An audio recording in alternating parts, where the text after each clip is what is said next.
Engineer Ziaur Rahman साहब से पूछूं, जाहिर उनकी पार्टी बहुत अहम फरीक है केपी असेंबली में। सर बहुत शुक्रिया वक्त देने का। मौलाना साहब की पार्टी यानी कि आपकी पार्टी भी इस बात से एग्री करती है जब इख्तियार साहब ने कहा कि जनाब जमहूरियत है, नंबर गेम में पूरी कोशिश करेंगे कि 20 इजाफी वोट लें और अपना वजीर आला लाएं, अपना से मुराद अपोजिशन का चाहे किसी पार्टी का हो? बहुत शुक्रिया वसीम भाई।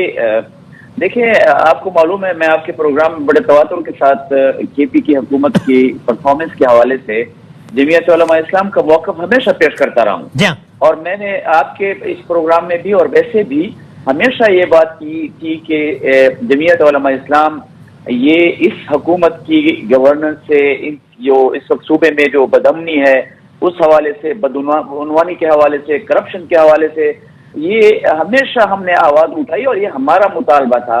और हमने पीटीआई को भी कहा था कि ये अब विद इन पीटीआई चेंज की तरफ जाएं। वो तो हो गया सूबा है अब वो यही मैं इसी की तरफ आगे आ रहा हूँ वसीम भाई कि हमारे इस मुतालबे पर पीटीआई ने उसको पजीराई बख्शी और पीटीआई ने अपना वजीर आला तब्दील कर दिया। हाँ।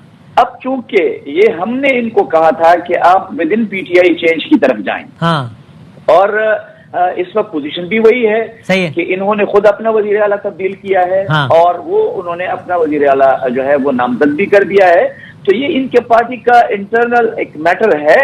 जहां तक मैं जमीयत उलमा इस्लाम के हवाले से बात कर सकता हूँ, तो देखिए एक बात तो बड़ी वाज़ेह है कि हम अपोजिशन में बैठे हुए हैं। जिस तरह इख्तियार वली साहब मेरे भाई हैं, उन्होंने कहा कि मुस्लिम लीग भी है, पीपल्स पार्टी भी है, अवामी नेशनल पार्टी भी है, खटक साहब की जमात भी है, जमीयत भी है।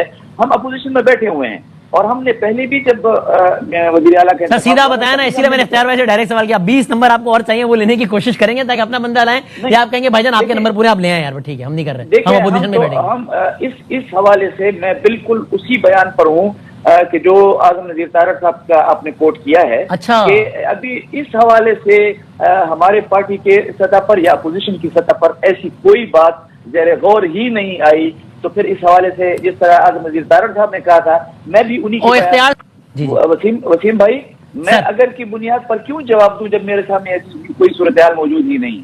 अच्छा, तो आप इख्तियार साहब को बैनो सतूर कह रहे हैं, थोड़ा सा मुझे दिखाएं कोई मंजरनामा, तो फिर मैं तबसरा भी करूं। अभी आपने कोई मंजरनामा ही नहीं दिखाया। मैं एक सियासी कारकुन हूँ, इख्तियार वली साहब मेरे भाई वो भी सियासी कारकुन है। ऐसा मंजरनामा जब वो मंजर आम पे होगा ही नहीं तो मैं उसको डिस्कस करूंगा। और अगर हो गया तो फिर मंजरनामा देख के अगर मूड बन गया तो मुझे मंजरनामा दिखाओ, मेरा मूड बन वो नहीं तो जब मंजरनामा नहीं है तो मूड किस तरह बनेगा। और अगर हो गया तो फिर बन भी सकता है ना, अगर की बुनियाद पर आप मुझसे सवाल बस ठीक है। मैं कैसे उसका जवाब दे पाऊंगा? मेरे ख्याल में उसका जवाब होना भी नहीं चाहिए। आखिरी बात, ज़ियाउर रहमान साहब, आपको वाकई लगता है कि आपके मुतालबे को वज़ीर बख्शी के आपके मुतालबे पे हटाया गया है गंडापुर साहब को?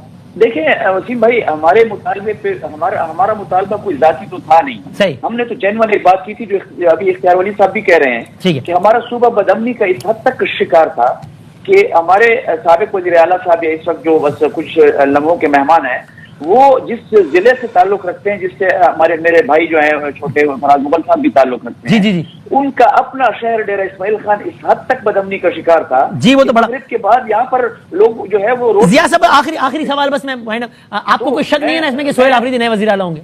100% है ना? देखिए ये उनका प्रोरोगेटिव है, तहरीक इंसाफ यानी खान साहब का नामजद करदा बंदा ही होगा नया वज़ीर आला, ये तो खैर। वो किसको बादामी साहब, ये सर्दी की रातें हैं, बड़ी लंबी होती हैं, कुछ भी हो सकता है। अच्छा, नीयत भी बदल सकती है, इरादे भी बदल सकते हैं, हालात भी बदल सकते हैं। चलो देखते हैं, मूड भी आप जो जुमला आप नहीं कह पा रहे, मैं जी सर मैं वाइंड अप करना है बस जी। मैं सिर्फ एक छोटी सी रिक्वेस्ट करना चाहता हूँ, वो ये कि जरा थोड़ा सा तहरीक इंसाफ के लोग भी इस तरफ मुतवज्जे हो जाएं कि इन्होंने अब तक जितनी भी चॉइसेस की हैं, उस्मान गुलजार साहब से लेकर परवेज खटक तक, महमूद खान तक और अब ये अली-अमीन गंडापुर तक, उनसे खुद उनको डिसोन करना पड़ा है। कहीं अगलों को फिर ना उनको डिसोन करना पड़ जाए। चलो let's see. Thank you very much.